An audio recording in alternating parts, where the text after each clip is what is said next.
So, do inanimate things have impact on you? Yes, if you allow it. You are the only creature on this planet who's been given the freedom to shape your own life. It is this freedom that human beings are suffering. For good luck, you keep it in the pocket. If it's on your finger, they will think you're…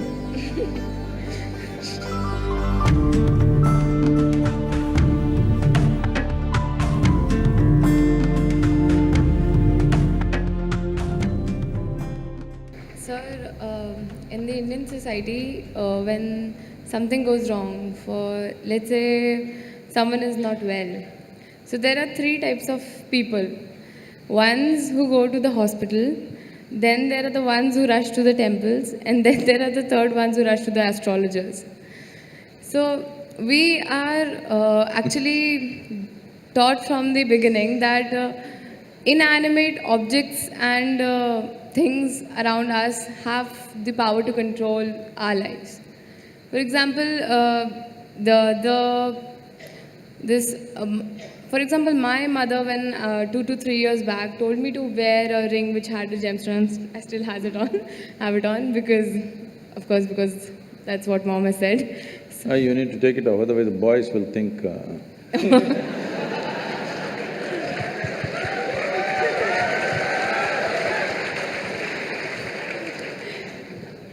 For good luck, you keep it in the pocket. If it's on your finger, they will think you're… See, human life is made in such a way, particularly human life.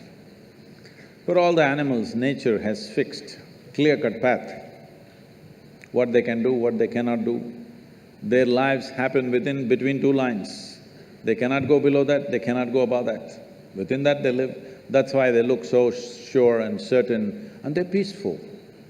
Once their stomach is full, they're all peaceful. Do you see this? Hello? Are you on talking terms with me or no one? Do you see all the animals, once their stomach is full, they are peaceful. But human beings are thinking, or they're being taught that peace is the ultimate goal of life. A buffalo, full stomach, he sits peacefully. And for you, that is the ultimate goal, what a shame. What a buffalo can do with a stomach full of grass or whatever else he eats, you have to hold it as the ultimate goal. Is it not a shame, I'm asking you? But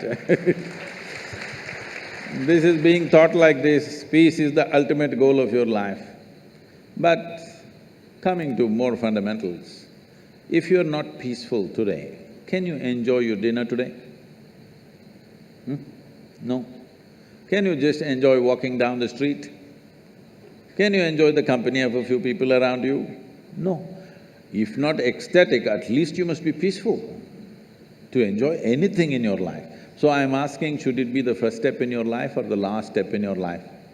Such people will only rest in peace. Now, do other things have influence on us, particularly inanimate objects?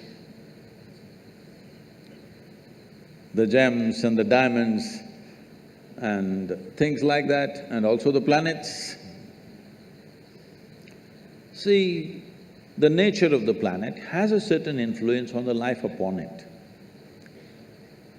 You will see on full moon days and new moon days, many animals behave in certain specific ways, simply because they're influenced by it. You know the whole ocean is rising.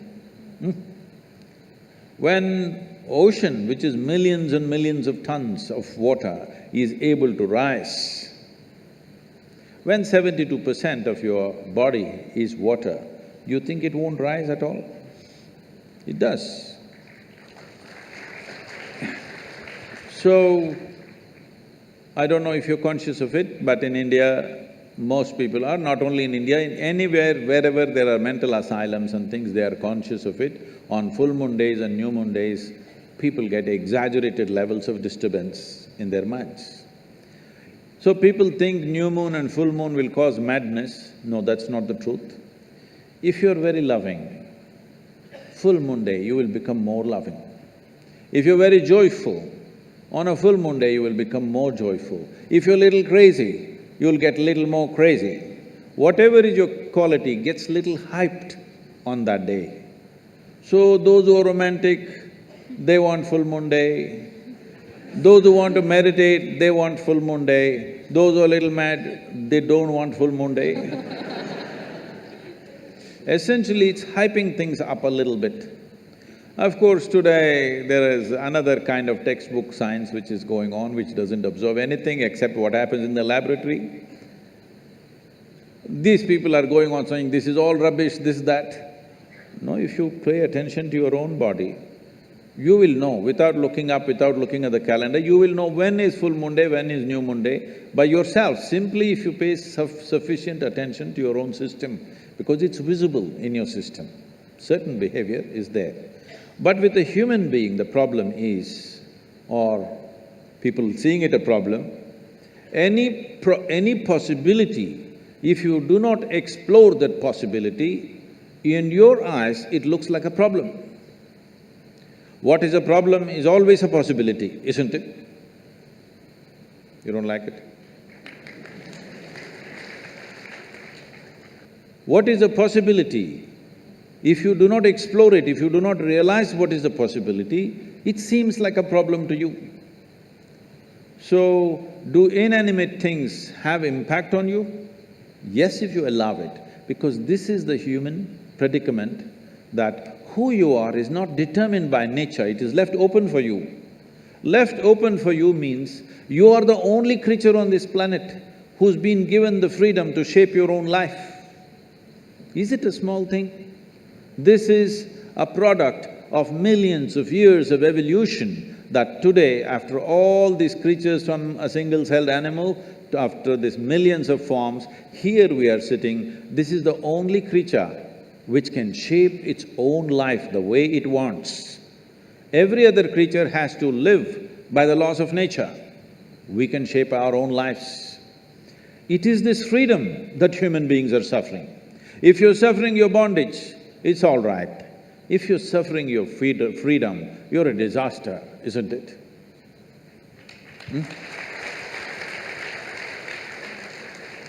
You're suffering your bondages, you're chained to something, you're suffering that, understandable. But you're suffering because you're free. Most human beings are suffering because they're free. They're always trying to bind themselves to something or somebody all the time because freedom scares them.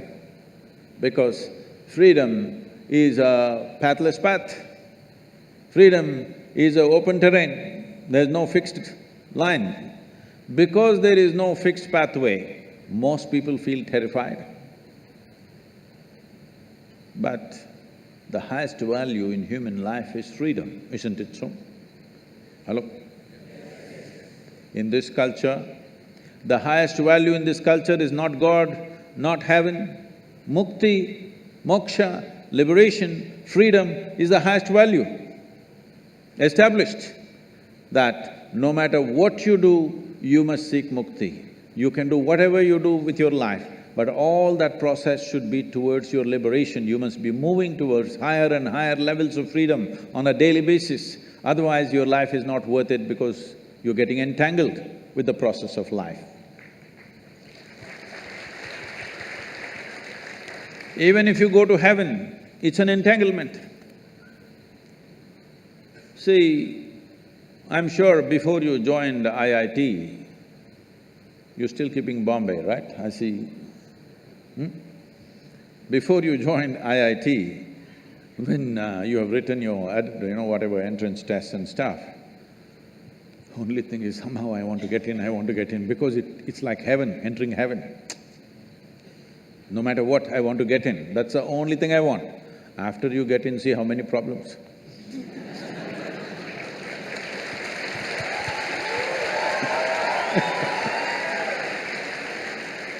I'm asking you a simple question. Being on this planet, do you have any proof that you are not already in heaven and making a mess out of it? Huh? Do you have any proof?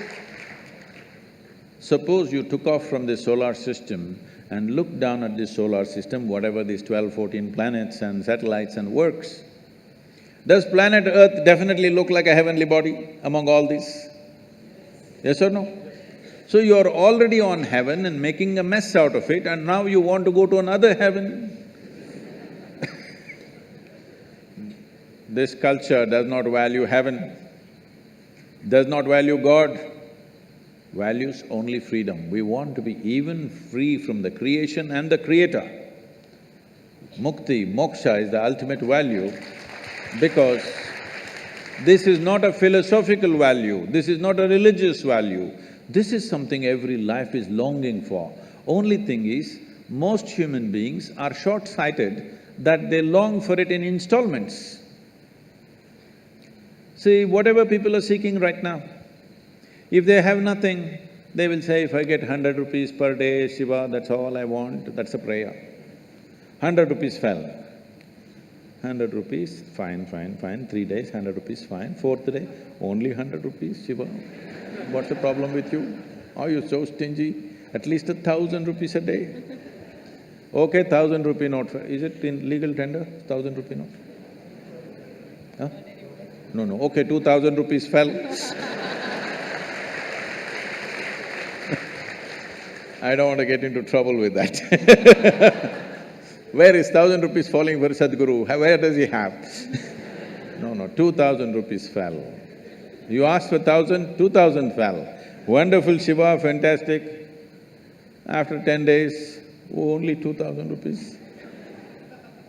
It doesn't matter how much it falls, something more, isn't it? This is not about money. People think it's about money.